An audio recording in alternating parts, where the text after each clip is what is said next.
Essa resina flow que eu estou colocando ali, ela vai entrar na cavidade e ela já está subindo um pouquinho em cima daquele meu bisel, para evitar que a restauração fique cinza, mas também para ajudar na transição da nossa restauração, para poder evitar que fique aquela linha de união entre a restauração e o...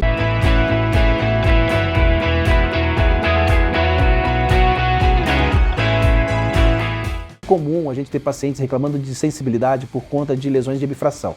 A lesões de bifração normalmente ela acontece nos dentes posteriores, mas ela também pode acontecer de uma forma mais rara, mas pode acontecer em dentes anteriores. O motivo dessas lesões de bifração podem ser vários, é multifatorial, mas o principal motivo ainda é a oclusão. Então, mas eu não quero entrar na discussão aqui dos fatores que levam a uma lesão de bifração. O que eu quero trazer aqui para você é como restaurar elas, porque eu vejo muitas restaurações de bifração com alguns problemas. Por exemplo, excesso cervical causando um problema gengival, um problema periodontal. Eu vejo também erro na escolha não só do adesivo, mas no protocolo de adesão. E eu vejo também muito problema estético, onde a restauração fica ou extremamente branca ou fica acinzentada, então não fica nem um pouco natural.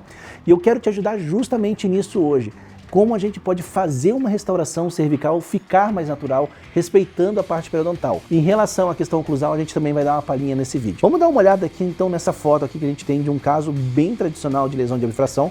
É uma lesão de abifração que a gente vê no dente 23 e no dente 25. O paciente não tem o dente 24, também não tem nenhum primeiro premolar, que foram feitas extrações para a ortodontia. Aliás, não por conta da ortodontia, mas por conta justamente dessas extrações, de alguns outros problemas oclusais, que foram a incidência e que provocaram esse monte de lesão. Ela tem lesões de abifração na boca inteira. A gente vai conversar mais desse caso mais para frente também em outro momento. Mas vamos aqui para essa restauração agora. A gente observa também que tem uma tentativa bem falha de restauração dessa lesão de abifração do dente 26. Uma restauração que foi restaurada e a lesão continuou.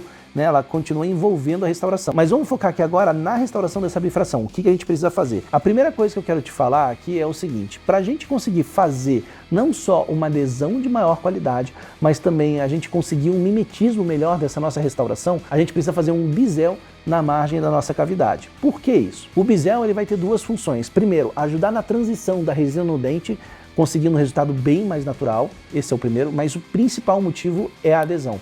Quando a gente faz um bisel, a gente expõe as fibras de esmalte e isso vai melhorar as forças de adesão nessa região. Então é muito importante realizar o bisel. Então vamos dar uma olhada numa outra vista nessa lesão de bifração, aqui onde eu já fiz o meu bisel.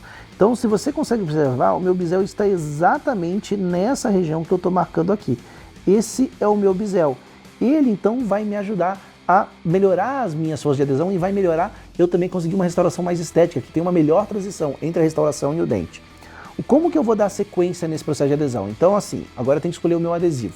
Normalmente, qual é o adesivo que a gente sabe que é o de primeira escolha? Se você acompanha aqui no nosso canal, já está inscrito vendo nossos vídeos, você sabe que o melhor adesivo que a gente tem disponível hoje é o Optibond FL. Mas para essa situação, para esse tipo de cavidade, ele não é a melhor opção. A melhor opção é o Clearfill SE Bond. Por que isso? Quando a gente avalia a dentina de uma lesão de bifração, essa dentina ela foi modificada pela exposição ao meio bucal.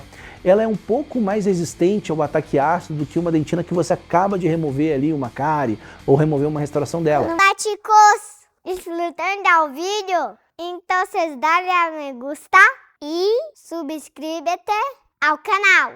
Isso é muito importante para que o canal cresça e podemos ter mais vídeos para ti. Assim que dale a me gusta e subscríbete já.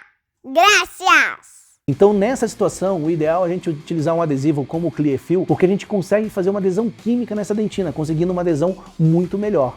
Então, para a gente aplicar o Clearfill aqui, o que a gente vai fazer? A gente vai começar com ataque ácido. Então esse ataque ácido ele vai ser seletivo em esmalte. Eu não vou colocar ácido fosfórico em dentina, só em esmalte. Depois disso eu vou lavar, vou secar muito bem e vou fazer a aplicação do meu adesivo.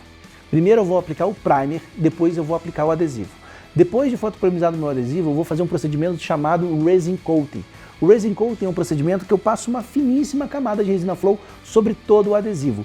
Como você pode ver aqui nessa foto, onde você já vê um aspecto ali um pouquinho brilhante ali dessa dentina, você já pode perceber que eu já apliquei tanto o adesivo como o resin coating. Uma finíssima camada de resina flow. E qual é a função dessa resina flow nessa situação? Toda vez que eu uso o Clearfill, eu tenho que me atentar primeiro. O Clearfill tem uma película de adesão muito fina, porque é um adesivo com pouca carga. Quando a gente utiliza o resin coating, que é essa aplicação de resina flow sobre os adesivos, a gente consegue uma melhor polimerização do nosso adesivo, conseguindo uma camada híbrida muito mais resistente e muito mais forte, com muito mais força de adesão. E isso é muito importante. A outra função também que a resina Flow Resin Coating vai exercer, ela vai conseguir absorver e proteger a camada híbrida das tensões da contração de polimerização dos incrementos de resina composta que a gente vai utilizar para fazer essa restauração. Então é muito importante fazer o uso dessa resina Flow. Agora, já com o objetivo de conseguir fazer a nossa restauração e evitar aquele aspecto acinzentado que muitas restaurações de classe 5 têm. Por que a restauração classe 5 de muitos dentistas ficou acinzentado? Por falta de valor, falta de branco dentro da restauração. Então, como você pode ver aqui nessa imagem, o que eu estou fazendo? Uma camada de resina Flow, e eu estou utilizando uma resina Flow mais branca. Eu estou usando a Tetric N-Flow, cor BLL. Essa resina Flow que eu estou colocando ali, ela vai entrar na cavidade e ela já está subindo um pouquinho em cima daquele meu bisel, para evitar que a restauração fique cinza, mas também para ajudar na transição da nossa restauração, para poder evitar que fique aquela linha de união entre a restauração e o dente. A próxima camada de resina que a gente vai colocar é uma resina que tenha maior saturação. Por que isso? Quando a gente avalia um dente, a gente percebe que a gente tem esmalte e a gente tem a dentina. A dentina é que realmente dá cor ao dente, enquanto o esmalte ele é mais translúcido. Na área cervical você tem menos esmalte, mais dentina. Na área incisal praticamente você não tem mais dentina e tem mais esmalte. Por isso que a incisal é mais translúcida e as cervicais são mais opacas e mais saturadas. Para eu conseguir esse efeito de saturação maior ali naquela região, eu preciso de uma resina que me dê isso. Muitos dentistas recomendam utilizar uma resina opaca nessa região. Eu já faço um pouquinho diferente. Deixa eu te mostrar o que eu faço. Nessa camada, a resina que eu uso é uma resina que ela é de esmalte, só que ela é extremamente saturada. Eu uso, por exemplo, aqui nessa situação, a Palfic por A5, que é uma resina extremamente saturada, puxando bem para um amarelo meio marronzado, bem característicos dessas regiões cervicais. Mas por ser uma resina de esmalte, ela tem uma translucidez, ela não é extremamente opaca. Então você consegue controlar a opacidade dela na espessura. E como eu vou colocar uma camada mais fina, eu consigo um efeito mais saturado, mas sem tornar ele muito opaco. Para evitar o cinza da restauração, eu não preciso de uma resina opaca, eu precisava da resina mais clara que eu coloquei embaixo. O cinza é falta de valor, não é problema de cor. Então, quando eu coloco um pigmento mais branco lá embaixo da minha restauração, eu já vou ajudar a evitar o problema do cinza, que é a falta de valor.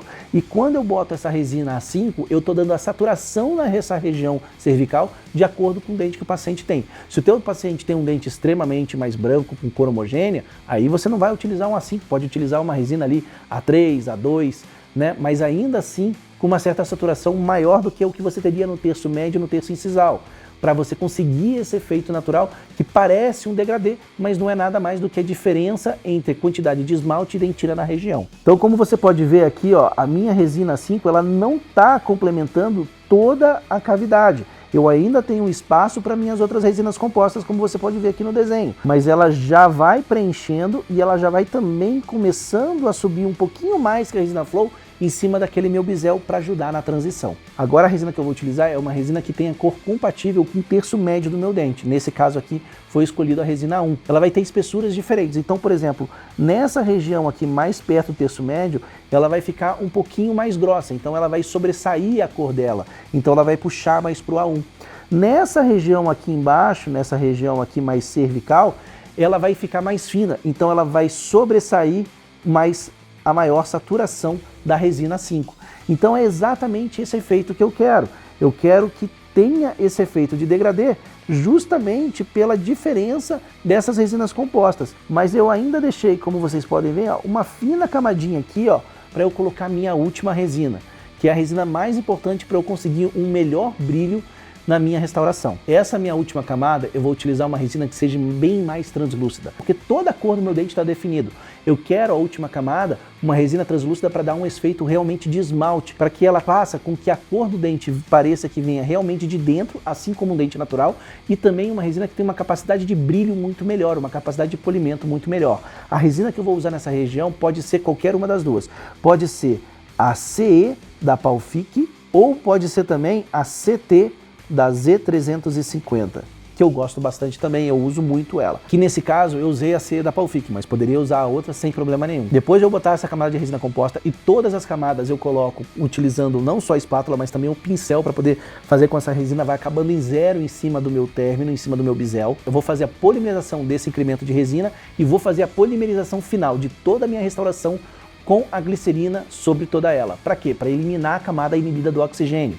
Depois disso, eu vou remover o isolamento, com bisturi e também com uma broca de granulação fina, com muito cuidado, eu vou remover todo o excesso que possa ter dessa restauração e vou fazer o polimento. Mas aqui está o resultado depois de uma semana de feita a restauração, onde a gengiva já está completamente cicatrizada por conta do isolamento, do uso do grampo. E agora a gente não só tem a saúde gengival, como a gente tem uma restauração que está esteticamente adequada com o dente. Lembra daquela restauração que tinha no molar? Olha a diferença dela agora. Agora isso é uma questão importante que eu falei do molar. Lembra que o molar estava com a restauração, que estava feia, e a bifração já estava passando dela, estava indo além da restauração que tinha sido feita? Não é que a pessoa fez uma restauração menor e deixou parte da bifração sem restaurar, não. É que o problema que levou a essa bifração continuou, independente da restauração. A restauração você tampa a cavidade, mas você não trata o problema. E se você não quiser que o teu paciente continue com essas lesões evoluindo e tendo falha dessas restaurações, você precisa tratar a causa. E isso tem a ver muito com a oclusão do paciente. Tem a ver também com questão de injeção de ácido, com questão de escovação, mas o principal fator, o fator mais importante é a oclusão. Mas eu não vou conversar com isso agora não, a gente vai conversar nisso no outro vídeo. E enquanto isso, pode escolher um desses outros dois que o YouTube colocou aqui para você, sugerindo, que eu tenho certeza que também vai te ajudar no dia a dia do seu consultório. Valeu!